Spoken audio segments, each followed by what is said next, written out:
제12장. 에브라임 사람들이 모여 북쪽으로 가서 입다에게 이르되, 내가 암몬 자손과 싸우러 건너갈 때에 어찌하여 우리를 불러 너와 함께 가게 하지 아니하였느냐? 우리가 반드시 너와 내 집을 불사르리라. 입다가 그들에게 이르되, 나와 내 백성이 암몬 자손과 크게 싸울 때 내가 너희를 부르되 너희가 나를 그들의 손에서 구원하지 아니한고로 나는 너희가 도와주지 아니하는 것을 보고 내 목숨을 돌보지 아니하고 건너가서 암몬 자손을 쳤더니 여호와께서 그들을 내 손에 넘겨주셨거늘 너희가 어찌하여 오늘 내게 올라와서 나와 더불어 싸우고자 하느냐? 입다가 길르앗 사람을 다 모으고 에브라임과 싸웠으며 길르앗 사람들이 에브라임을 쳐서 무찔렀으니 이는 에브라임의 말이, 너희 길앗 사람은 본래 에브라임에서 도망한 자로서 에브라임과 문하세 중에 있다. 길르앗 사람이 에브라임 사람보다 앞서 요단강 나루턱을 장악하고 에브라임 사람의 도망하는 자가 말하기를, 청하건대 나를 건너가게 하라 하면 길르앗 사람이 그에게 묻기를, 내가 에브라임 사람이냐 하여 그가 만일 아니라 하면 그에게 이르기를 시볼렛이라 발음하라 하여 에브라임 사람이 그렇게 바로 말하지 못하고 시볼렛이라 발음하면 길르앗 사람이 곧 그를 잡아서 요단강 나루턱에서 죽였더라. 그때 에브라임 사람의 죽은 자가 42,000명이었더라. 입다가 이스라엘의 사사가 된 지 6년이라 길르앗 사람 입다가 죽음에 길르앗에 있는 그의 성읍에 장사되었더라. 그 뒤를 이어 베들레헴의 입산이 이스라엘의 사사가 되었더라. 그가 아들 30명과 딸 30명을 두었더니 그가 딸들을 밖으로 시집 보냈고 아들들을 위하여는 밖에서 여자 30명을 데려왔더라. 그가 이스라엘의 사사가 된 지 7년이라 입산이 죽음에 베들레헴에 장사되었더라. 그 뒤를 이어 스불론 사람 엘론이 이스라엘의 사사가 되어 10년 동안 이스라엘을 다스렸더라. 스불론 사람 엘론이 죽음에 스불론 땅 아얄론에 장사되었더라. 그 뒤를 이어 비라돈 사람 힐렐의 아들 압돈이 이스라엘의 사사가 되었더라. 그에게 아들 40명과 손자 30명이 있어 어린 나귀 70마리를 탔더라. 압돈이 이스라엘의 사사가 된 지 8년이라 비라돈 사람 힐렐의 아들 압돈이 죽음에 에브라임 땅 아말렉 사람의 산지 비라돈에 장사되었더라. 제13장. 이스라엘 자손이 다시 여호와의 목전에 악을 행하였으므로 여호와께서 그들을 40년 동안 블레셋 사람의 손에 넘겨주시니라. 소라 땅의 단지파의 가족 중에 마누아라 이름하는 자가 있더라. 그의 아내가 임신하지 못함으로 출산하지 못하더니 여호와의 사자가 그 여인에게 나타나서 그에게 이르시되, 보라, 내가 본래 임신하지 못함으로 출산하지 못하였으나 이제 임신하여 아들을 낳으리니 그러므로 너는 삼가 포도주와 독주를 마시지 말며 어떤 부정한 것도 먹지 말지니라. 보라, 네가 임신하여 아들을 낳으리니 그의 머리 위에 삭도를 대지 말라.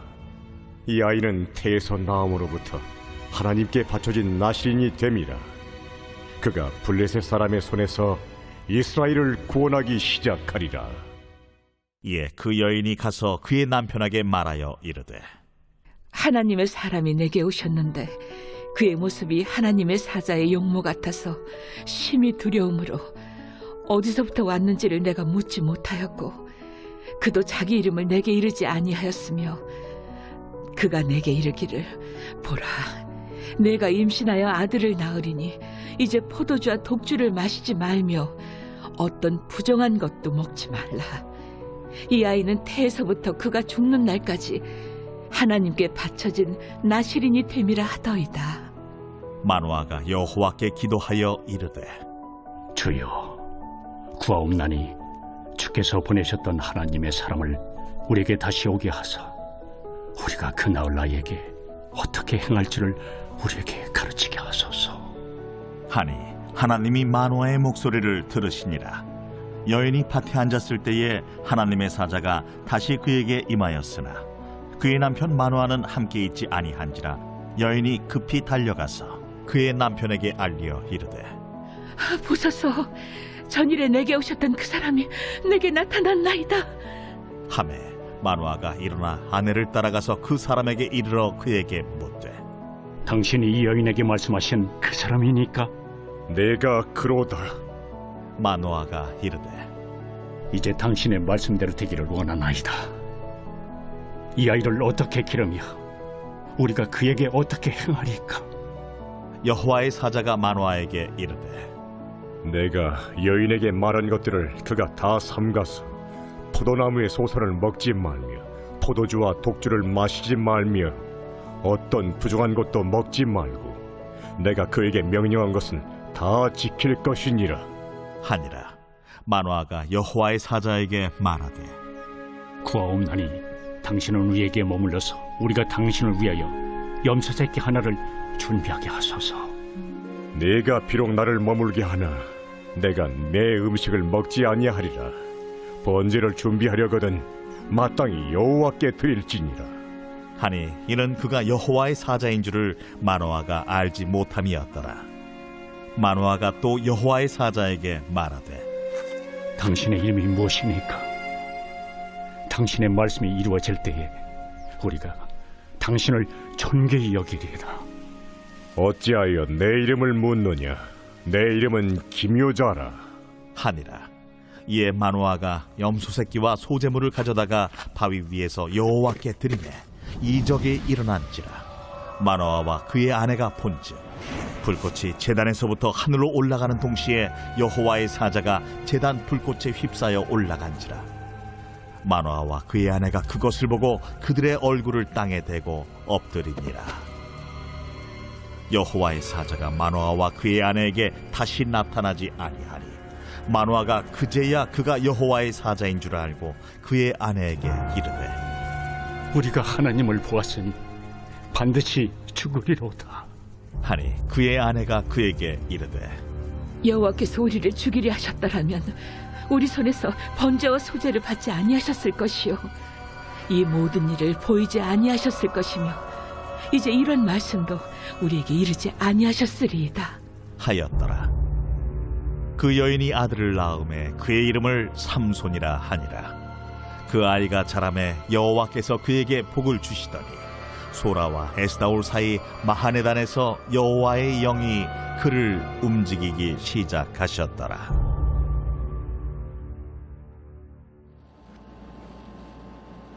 할렐루야. 오늘은 사사기 12장 들어가도록 하겠습니다. 자, 사사기 12장에 보니까 1절에 보면 암몬과 전쟁에서 승리한 입다에게 에브라임 족속들이 찾아옵니다. 와서 왜 전쟁을 할 때 자기들을 부르지 않았느냐라고 말하죠. 트집 잡고 있는 것입니다. 따지고 있는 거예요. 그러면서 이런 말도 하죠. 반드시 너와 내 집을 불사르리라. 아주 무시무시한 말까지 합니다. 여러분 이 장면 하면 기억나시는 거 있으시죠?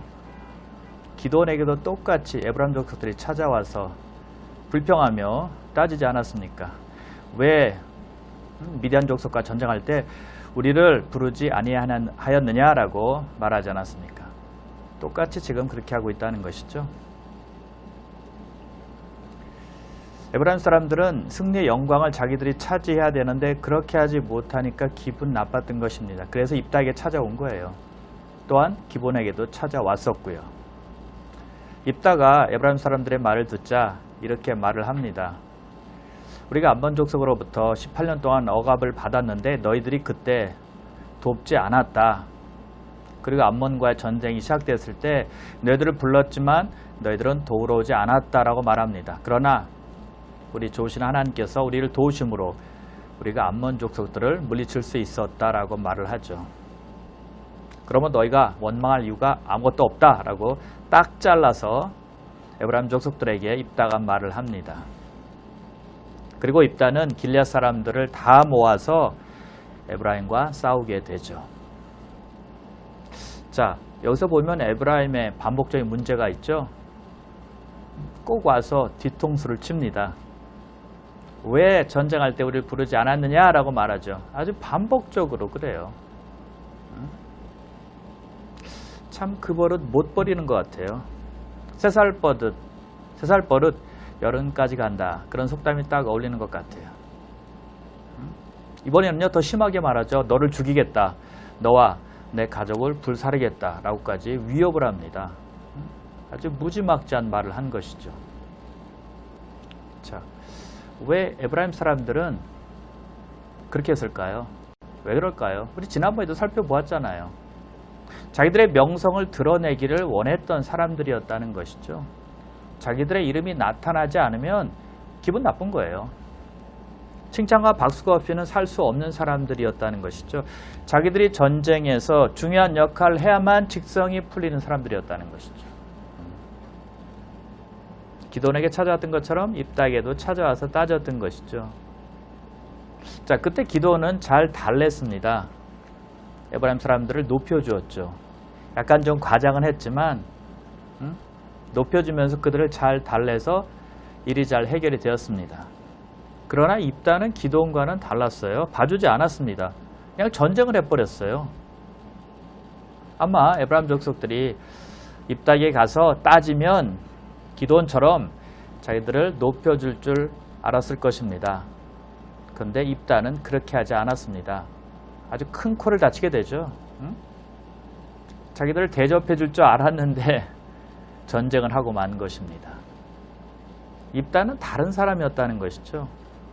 억지를 쓰며 덤비는 사람들을 가만두지 않는 사람이었다는 거예요. 말도 안 되는 일에 트집 잡고 까부는 자들을 용서치 않는 사람이 입다였다는 것이죠. 눈에는 눈, 이에는 이로 갚는 사람, 입다였어요. 기돈과는 다른 사람이었다는 것이죠. 에브라임 사람들은 임자를 만난 겁니다. 자, 에브라임 사람들 같은 사람들은요, 입다 같은 사람을 만나야 정신을 차린다 라고 생각해 볼 수 있을 것 같아요. 그래서 하나님께서는 에브라임 사람들을 입다를 통해서 어려움을 당하게 하셨는지도 모른다는 것이죠. 그래서 길르앗이 에브라임 지파들을 이기게 하나님께서 허락하셨을 겁니다. 에브라임은 입다와의 싸움에서, 길르앗과 싸움에서 지게 되었죠. 무려 42,000명이 죽었습니다. 아니, 가만히 있었으면 그런 패배를 당하지 않았을 것 아닙니까? 가만히 좀 있지. 자득이라는 말이 에브라임 사람들에게 딱 어울리는 말이에요. 스스로 화를 부른 것이죠. 여러분 혹시라도 에브라임 사람들처럼 나타내지 못해도 트집 잡고 원망하고 또 꼬투리 잡지 마시기 바랍니다. 싸우려 들지 마세요. 그건 옳은 일이 아닙니다. 그것은 어린아이의 신앙이에요. 이제 좀 신앙이 자라가야죠. 좀 성숙한 신앙이 돼야 된다는 것입니다.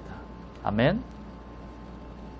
자, 1절에 보시면 에브라임 사람들이 입다에게 와서 이렇게 말하죠. 우리가 반드시 너와 내 집을 불사르리라. 아주 심한 말입니다. 위협하는 거예요. 여러분, 할 말 있고 못할 말이 있죠. 같은 이스라엘 사람들이거든요. 어떻게 근데 그런 말 합니까? 형제들인데. 그렇게 짓밟았으니 입다 가만히 있겠어요? 입다도 가만히 보니까 한 성격 하는 것 같은데. 오는 말이 고와야 가는 말이 곱다. 그런 말 있잖아요. 그래서 그냥 쉽게 끝날 수 있는 갈등이 전쟁으로까지 이어졌다는 것이죠. 그래서 많은 사망자를 낸 것입니다. 길르앗의 사망자가 생긴 것이 아니라 에브라임 자기들에게 많은 사망자, 많은 피해가 있었다는 것이죠. 에브라임에게 있어서 얼마나 손해입니까? 자, 여기 보면요, 길르앗과 또 에브라임과 전쟁이 시작되었는데 재미있는 장면이 한 가지가 나옵니다. 이제 길르앗이 먼저 아주 중요한 요지를 차지하게 됩니다. 그것이 바로 요단강 나루터기였습니다. 요충지를 차지하게 된 것이죠. 그래서 길르앗 지파 사람들은요, 요단강 나루턱을 점령했기 때문에 에브라임 사람들이 나루턱을 건널 때 길르앗 사람들이 막고 물은 것입니다. 검문한 거예요. 내가 에브라임 사람이냐? 라고 물었다는 것이죠. 적군인지 아군인지 가려내려고 한 것입니다. 아군이면 건널 수 있게 해주지만 적군이면 죽이는 거예요. 얼굴만 봐서는 알 수가 없다는 것이죠.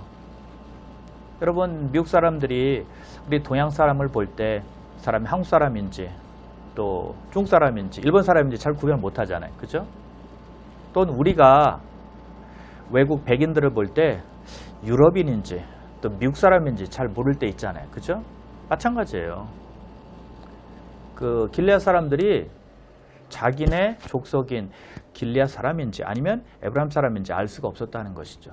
그래서 가려내는 방법으로 한 가지 아이디어를 낸 것입니다.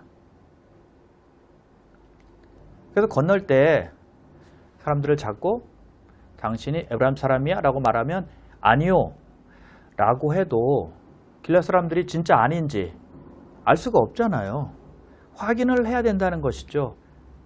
그래서 시블렛이라는 단어를 말하겠습니다. 시블렛.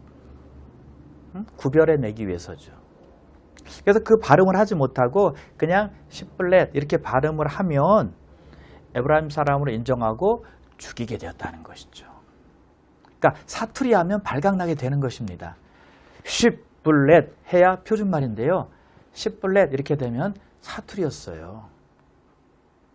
근데 길리앗 사람들은 표준말 했지만 에브라임 사람들은 시블렛 이렇게 사투리를 쓰게 되었다는 것이죠. 자, 복음서에 보면 이와 비슷한 장면이 한 군데 나오는데요. 베드로가 예수님을 부인할 때였습니다. 예수님께서 겟세마네 동산에서 붙잡히시게 되죠. 그래서 대제사장 집에 가서 신문, 재판을 받게 되는데 그때 베드로가 뒤따라갑니다. 그래서 대제사장 집 안에 들어와서 바깥들에서 상황을 이제 엿보고 있었습니다. 그때 종이 물어봐요. 너도 예수와 함께 있었지? 라고 묻습니다. 그때 베드로가 부인하죠. 아니야. 난 예수와 함께 있지 않았어. 나는 예수의 당이 아니야. 라고 말하죠. 그때 다른 사람들이 또 베드로에게 묻습니다. 너는 분명 예수와 함께 있었어. 라고 말합니다. 왜 그런지 아세요? 그들이 왜 이렇게 확신했는지 아세요? 베드로의 발음에 사투리가 섞여 있었기 때문이었습니다. 예루살렘 사람이 아니라는 것을 알았다는 것입니다. 갈릴리 사투리가 베드로의 입에서 나온 겁니다. 그런 발음의 차이가 있었기 때문에 대제사장 집에 있던 종들이 금방 눈치채게 되었다는 것이죠. 자, 그래서 쉽볼렛이란 발음을 에브라임 사람들이 못한 거예요. 강하게 해야 되거든요. 쉽볼렛. 근데 그렇게 발음 못하는 겁니다. 쉽볼렛 이렇게 발음을 한 거죠. 길앗 사람들은 표준말로 했지만 에브라임 사람들은 사투리를 쓸 수밖에 없었다는 것이죠. 액센트가 있었다는 거예요. 그래서 발음을 못하는 에브라임 사람들은 그 나루턱을 건너지 못하고 다 죽게 되었다는 것이죠. 자, 이것을 우리가 한번 우리에게 좀 적용해 볼 수가 있을 것 같아요. 우리가 말하는 걸 보고 사람들이 크리스천이라고 말할 수 있어야 된다는 것입니다. 정확하게 예수를 주님으로 고백하고 살고 있는지 사람들이 알 수 있게 해야 된다는 거예요. 형식이 아니라 실제적으로 예수를 따르는 사람처럼 사는지를 사람들이 본다는 거 우리가 기억해야 된다는 것이죠. 사투리 같은 가짜 신앙생활이 아니라 표준말 같은 진짜 신앙생활을 우리가 해야 된다는 것입니다. 십볼렛이 아니라 쉽볼렛이란 신앙이 되어야 된다는 것이죠. 진짜가 되어야 된다는 뜻이에요. 진짜처럼 보이는 가짜 신앙생활이 아니라 정확하게 고백하고 고백한 대로 살아가는 사람들이 되어야 된다는 것이죠. 그래서 우리가 말하는 것과 우리의 삶을 보고 사람들이 크리스찬임을 알 수 있도록 해야 된다는 것이죠. 아멘. 자, 1절에서 에브라임 사람들이 입다에게 반드시 너와 내 집을 불살리라 라고 말했습니다. 그런데 에브라임 사람들은 쉽볼렛을 잘못 발음해서 즉 사투리를 써서 죽게 되었습니다. 말로 위협했기 때문에 말로 인해서 죽은 겁니다. 말로 저주했기 때문에 말로 저주를 받은 거예요. 자업자득이 된 것이죠. 준대로 받은 것입니다. 여러분, 이런 속담이 있죠. 말 한마디에 천냥빚을 갚는다. 말만 잘해도 큰 돈을 탕감받을 수 있다는 거예요. 잠언 15장 1절입니다. 유순한 대답은 분노를 쉬게 하여도 과격한 말은 노를 격동하느니라. 부드러운 말은 상대방의 분노를 가라앉힌다는 것입니다. 그러나 과격한 말은 상대방에게 분노를 일어나게 만든다는 거예요. 화나게 만든다는 것입니다. 상대방의 마음을 힘들게 만든다는 거예요. 그래서 말이 얼마나 중요한지 잘 알 수 있죠. 우리가 다 느끼는 것 아닙니까? 말 한마디로 천냥빚을 갚을 수도 있지만 말 한마디로 사람들을 화나게 하고 격동케 할 수 있다는 것이죠. 말 한마디가 얼마나 중요한지 모릅니다. 아가 다르고 어가 다르잖아요. 그래서 우리는 말을요, 지혜롭게, 은혜롭게 해야만 합니다. 우리 크리스찬이 반드시 그렇게 해야 돼요. 해도 된다가 아닙니다. 옵션이 아닙니다. 꼭 그렇게 해야 돼요. 말이 그렇게 중요한 것입니다. 과격한 말, 상대방을 비하하는 말, 멸시하는 말, 남을 죽이는 말은 절대 해서는 안 돼요. 골로새서 4장 6절입니다. 너희 말을 항상 은혜 가운데서 소금으로 맛을 냄과 같이 하라. 소금으로 음식에 맛을 내는 것과 같이 적절한 타이밍에 적절한 단어를 사용해서 은혜로운 말을 하라는 것입니다. 아주 친절하고 유익하고 재치 있게 말하라는 거예요. 쌍스럽고 무식하고 감정이 섞인 말은 반드시 피해야만 합니다. 약 올리는 말 하면 안 돼요. 경멸하는 말 하면 안 돼요. 또는 비꼬는 말 해서도 안 된다는 것이죠. 즉 말로 상대방을 화나게 해서는 안 된다는 것 꼭 기억하시길 바랍니다. 그런데 에브라임 사람들은 말로 이딸을 화나게 만들었다는 것이죠. 너와 내 집을 반드시 불사르리라. 이런 무식한 말이 어디 있습니까? 이것은 사람을 격동케 하는 겁니다. 그러니 전쟁이 났고 결국에는 자기들이 많은 사상자를 낸 것 아닙니까? 많은 사람들이 죽었대요. 4만 2천 명이나 죽었어요. 작은 숫자가 아닙니다. 무지 많은 숫자잖아요. 화를 돋우는 말로 인해서 저주를 했기 때문에 저주를 받은 것입니다. 고운 말이 아니라 나쁜 말 했더니 나쁜 말을 받았는데 그것이 결국에는 저주로, 큰 피해로, 큰 손해로 다가오게 되었다는 것이죠. 그러면 여러분 오늘 말씀을 꼭 기억하시면서, 오늘 말씀은 짧지만 굉장히 우리 신앙생활에 유익하고 꼭 필요한 말씀이라고 저는 생각합니다. 항상 말을 은혜롭게 해야만 됩니다. 소금 얘기를 좀 아까 했지만 소금이 들어가지 않으면 음식의 맛을 낼 수가 없습니다. 소금이 들어가야 그 음식이 아주 적절하게 간이 맞습니다. 그와 마찬가지로 우리가 해야 될 일, 소금처럼 말을 해야 된다는 것이죠. 그때그때 소금처럼 말을 할 수 있게 해달라고, 은혜로운 말을 할 수 있게 해달라고 하나님께 기도하는 저 여러분 되시길 바랍니다. 그래서 우리들의 말을 통해서 사람들이 화를 내고 과격한 사람으로 변하는 것이 아니라, 분노를 일으키는 우리의 말들이 아니라 오히려 그 사람을 세워주고 또 힘을 주고 격려하는 그런 말이 되어서 정말 우리 크리스찬 삶에 큰 좋은 역할을 할 수 있는 저와 여러분의 입술이 되시기를 주님의 이름으로 축원합니다. 기도했습니다. 아버지 하나님, 오늘 에브라임 지파 사람들을 통해서 얼마나 말이 중요한지 다시 한번 깨달았습니다. 성경에서 많이 말씀하는 그러한 말씀 중에 하나가 우리의 입술이요, 우리의 혀요, 우리의 말이라고 했습니다. 절대 잊지 말게 도와주시옵소서. 우리의 말 때문에 사람들이 상처 입을 수도 있고 반대로 격려를 받고 힘을 얻을 수가 있다는 것 저희가 잘 압니다. 우리의 입술을 조종하여 주시옵소서. 컨트롤하여 주시옵소서. 우리의 힘으로 너무 잘 안 됩니다. 그래서 항상 말씀과 기도를 통해서 우리의 입술을 컨트롤할 수 있는 그런 주님의 능력으로 살아갈 수 있는 귀한 우리 모두가 될 수 있도록 인도하여 주시옵소서. 사람을 격노케 하는 말은 자제하고 오직 위로하고 축복하고 또 은혜를 끼치는 귀한 말들을 다 할 수 있도록 하나님께서 인도하시고 역사하여 주시옵소서. 감사드리오며 예수님의 이름으로 기도드리옵나이다. 아멘.